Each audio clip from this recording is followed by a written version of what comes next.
Welcome to Physics for Life. This is a quick revision video of chapter Magnetic Effect of Current. Oersted observation. A compass needle suffers a deflection when it is placed near a wire carrying an electric current. When the direction of current is reversed, the direction of deflection of the needle also reverses.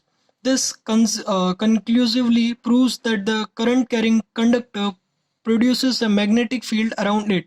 This is called the magnetic effect of current. Now, next is Biot-Savart law.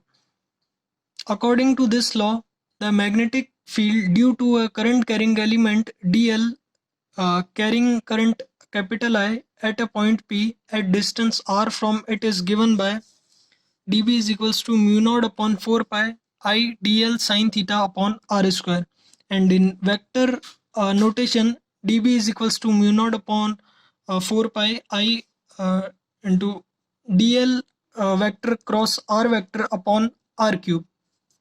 And here this theta is the angle between dl vector and r vector, and this mu naught is equals to 4 pi into 10 to the power minus 7 Tesla meter per ampere, and is permeability of free space. The direction of dB vector is same as that of dl cross r vector, and it is given by right hand screw rule. Now next is magnetic field due to a straight current carrying conductor. The magnetic field at a point at perpendicular distance small a from a straight conductor carrying current capital I is given by B is equals to mu naught I upon 4 pi a, and the bracket sine phi 1 plus sine phi 2, where phi 1 and phi 2 are the angles which the perpendicular from the observation point to the conductor makes with the line joining the ends of the conductor to the observation point. And the magnetic field due to a straight conductor of infinite length, where phi 1 is equals to phi 2 is equals to pi by 2, is given by B is equals to mu naught I upon 2 pi a. Now next is rules for finding the direction of magnetic field due to a straight current carrying conductor. First is right hand thumb rule. If we hold the straight conductor in the grip of our right hand in such a way that the extended thumb points towards the direction of current, then the direction of curl of fingers will be the direction of the magnetic field.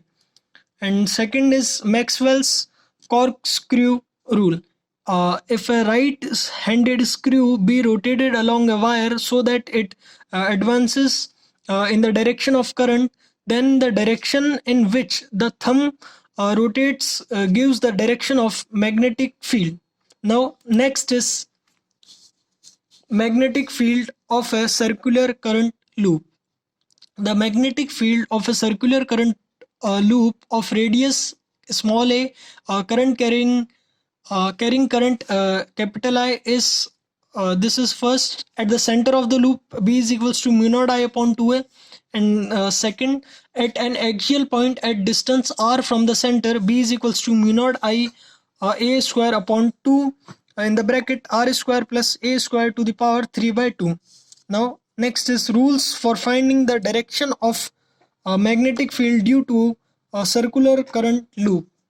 So first is right hand thumb rule. If we curl the fingers of our right hand around the circular wire with the fingers pointing the direction of the current, then the extended thumb gives the direction of the magnetic field. And next, second is clock rule. This rule gives the polarity of any phase of the circular current loop. If the current around any phase of the coil is in anti-clockwise direction, it behaves like a north pole, and if the current flows in the clockwise direction, it behaves like a south pole. Now next is Ampere's circuital law. So the line integral of the magnetic field B vector around any closed path is equal to mu naught times the total current I threading the closed path. So in integration B dot dl is equals to mu naught I, And in a simplified form, the law states that if a field B is directed along the tangent to every point on the perimeter capital L of a closed curve and its magnitude is constant along the curve, then BL is equals to mu naught I. Now next is magnetic field of a state solenoid. So a solenoid is a long insulated wire wound in the form of a helix. Its length is very large as compared to its diameter. The magnetic field of a straight solenoid carrying current capital I and having n number of turns per unit length is given by first B is equals to mu naught Ni at the point well inside the solenoid, and second Bn is equals to 1 by 2 mu naught Ni at either end of the solenoid. Now next is magnetic field of a toroidal solenoid. A solenoid bent into the form of a closed ring is called a toroidal solenoid. The magnetic field inside the toroidal solenoid has a constant magnitude and tangential direction. It is given by B is equals to mu naught Ni, where I is the current in the windings and N is the number of turns per unit length. The field lines are concentric circles. Now, next is force on a charge moving in a magnetic field. A charge small q moving with velocity v at an angle theta with a magnetic field B experience the magnetic Lorentz force, which is F is equals to q vb sine theta. And in vector notation, F vector will be equals to q v vector cross b vector. The direction of this force is perpendicular to the to both v vector and b vector, and work done by it is zero. This force is maximum when the charged particle moves perpendicular to the direction of the field where theta is equals to 90 degree, and minimum when the charged particle moves along the field where theta is equals to 0. Now, rules for finding the direction of force on charge moving perpendicular to a magnetic field.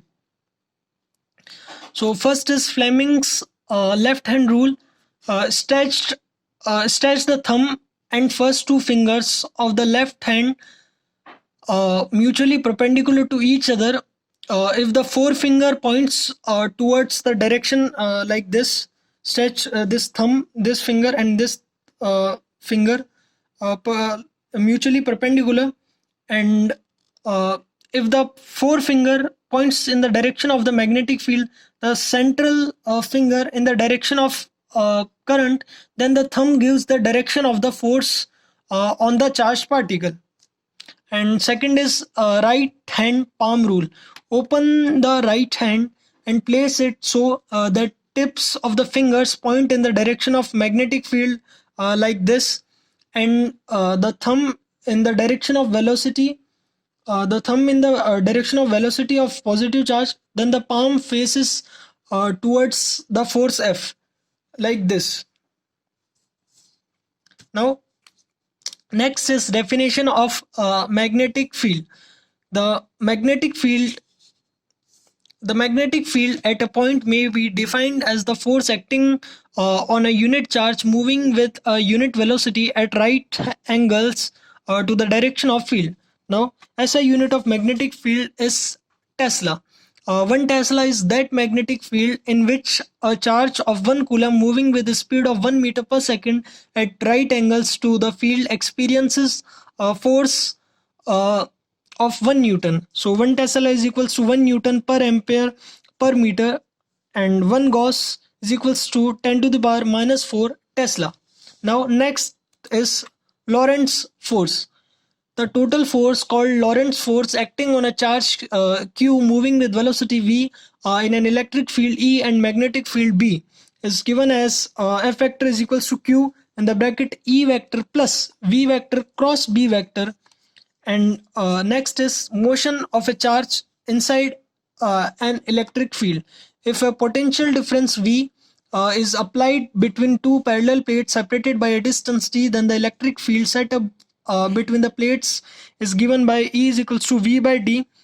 And the charge q of mass m experience the electric force Fe is equals to qe, and acceleration produced in the charge is equals to qe upon m. The moving charge follows a parabolic path inside the electric field.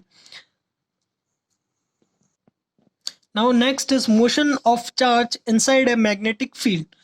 So first, when v vector is perpendicular to b vector, the magnetic force on the charge makes it move along a circular path of radius r is equals to mv upon qb. And second, when v vector makes an angle theta with b vector, the perpendicular component v perpendicular is equals to v sine theta of the initial velocity makes the charge move along the circular path of radius r is equals to mv sine theta upon qb. The parallel component v parallel is equals to v cos theta of the initial velocity makes it move along the direction of the magnetic field. The resultant of the two components makes the charge move along a helical path of pitch h is equals to 2 pi mv cos theta upon qb. And now next is cyclotron. It is a device used to accelerate charged particles like protons, neutrons, alpha particles, etc. to very high energies. Here the charged particles move along a spiral path under the action of perpendicular magnetic field and gain energy as they cross an alternating electric field again and again. And next is cyclotron frequency. In a cyclotron, the frequency of the applied alternating electric field is equal to the frequency of the revolution of the charged particle. This frequency is called the cyclotron frequency, and it is given by Fc is equals to Qb upon 2 pi m, where this small m is the mass and Q is the charge of the positive ion. The cyclotron frequency is independent of both velocity of the particle and radius of its orbit. Now maximum energy gained by positive ions. So if v naught and r naught are the maximum velocity and maximum radius of the circular path of the positive ions in the cyclotron, then mv naught square upon r naught is equals to q v naught b, or we can say that v naught is equals to q b r naught upon m. Therefore the maximum kinetic energy equals to half m v naught square, which is equals to q square b square r naught square upon 2m. And if v is the accelerating potential of the high frequency oscillator and charged particle completes n revolutions before leaving the d's, then maximum kinetic energy will be equals to 2nqv. Now next is force on a current carrying conductor in a magnetic field. A conductor of length L carrying current capital I held in a magnetic field B at an angle theta with it experiences a force. It is given by F is equals to I L B sine theta, and in vector notation F vector is equals to I in the bracket L vector cross B vector. The direction of F vector is perpendicular to both L vector and B vector, and it is given by Fleming's left hand rule. The force is maximum when theta is equals to 90 degree and theta is equals to 0 degree or 180 degree. So F maximum will be equals to ILB. This is at theta is equals to 0 degree or 180 degree. Now force between two parallel infinitely long current carrying conductors. So the force per unit length between two parallel conductors carrying current I1 and I2 and separated by distance r is given by F is equals to mu naught upon 2 pi into I1 I2 upon r. The force is attractive when the currents are in the same direction, and force is repulsive when the currents are in opposite direction. Now SI unit of current is ampere. So 1 ampere is that strength of current which when flowing in two parallel infinitely long conductors of negligible cross section placed in vacuum at a distance of 1 meter from each other produces between them a force 2 into 10 to the power minus 7 Newton per meter length. Now next is force between two current elements. So the force between two parallel current elements dl1 and dl2 carrying currents I1 and I2 and separated by distance are much greater than their length is given by df is equals to mu naught I1 I2 upon 4 pi into dl1 into dl2 upon r square. Now relative sizes of electric and magnetic fields. So under similar conditions, the magnetic forces are much smaller than electric forces. So Fm upon Fe is equals to V1, V2 and mu naught epsilon naught is equals to V1, V2 upon C square. And on putting these values and solving this, you will get 10 to the power minus 27. Here V1 and V2 are drift speeds of electrons in two conductors. Now torque on current carrying coil in a magnetic field. So a rectangular coil of area A carrying current I and capable of rotation about an axis perpendicular to the field B experiences a torque, and which is given by torque is equals to NIBA sine theta, and which is equals to MB sine theta. When capital N is the number of turns in the coil and M is equals to NIA is equals to magnetic dipole moment, and theta is equals to angle which the normal to the plane of the coil makes with the field B.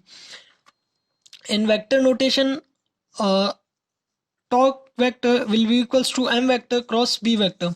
Torque is minimum when the plane of the coil is perpendicular to the magnetic field theta is equals to 0 degree, and torque is maximum when the plane of the coil is parallel to the magnetic field where theta is equals to 90 degree, and torque maximum is equals to NIBA. Now next is moving coil galvanometer. It is a device used to detect current in a circuit. It is based on the principle that a current carrying coil placed in a magnetic field experiences a current dependent torque which tends to rotate the coil and produces angular deflection. It consists of a coil of wire of area capital A and capital N turning turns carrying current I to be measured. It is suspended in a radial magnetic field so that its plane always remains parallel to B vector. Sin theta is equals to 1 by the suspension fiber of torsion constant K. In the equilibrium position, restoring torque is equals to deflecting torque, and K alpha is equals to NIBA, or alpha is equals to NBA upon K into I. The deflection of coil is proportional to the current in the coil. Now next is figure of merit of galvanometer. It is the current which produces deflection on one scale division in galvanometer. It is given by G is equals to I by alpha, which is equals to K upon NBA. Now next is current sensitivity of galvanometer. So it is the deflection produced in a galvanometer when a unit current flows through it. So current sensitivity is equals to alpha by I, which is equals to NBA upon K. Now next is voltage sensitivity of a galvanometer. It is the deflection produced in a galvanometer when a unit potential difference is applied across its ends. So voltage sensitivity is equals to alpha by V, which is equals to alpha by IR, which is equals to NBA upon KR. Now next is conversion of galvanometer into ammeter and conversion of galvanometer into voltmeter. So first let's understand conversion of galvanometer into ammeter. So an ammeter is an instrument used to measure electric current in a circuit. A galvanometer of resistance capital G can be converted into an ammeter of range 0 to I by connecting a small resistance S in parallel with it. The value of small resistance called shunt, and it is given by S is equals to Ig upon I minus Ig into G, where this Ig is the current with which galvanometer gives full scale deflection, and total resistance of an ammeter R is equals to GAS upon G plus S. An ammeter is a low resistance device and is connected in series in a circuit. Now next is galvanometer to voltmeter. So a voltmeter is used to measure potential difference between any 2 points of a circuit. a galvanometer of resistance G can be converted into voltmeter of range 0 to V by connecting a large resistance capital R in series with it. The value of R is given by R is equals to V by Ig minus G, and total resistance of the voltmeter RV is equals to G plus R. A voltmeter is a high resistance device and is always connected parallel to the conductor across which potential difference is to be measured. Thank you for watching the video.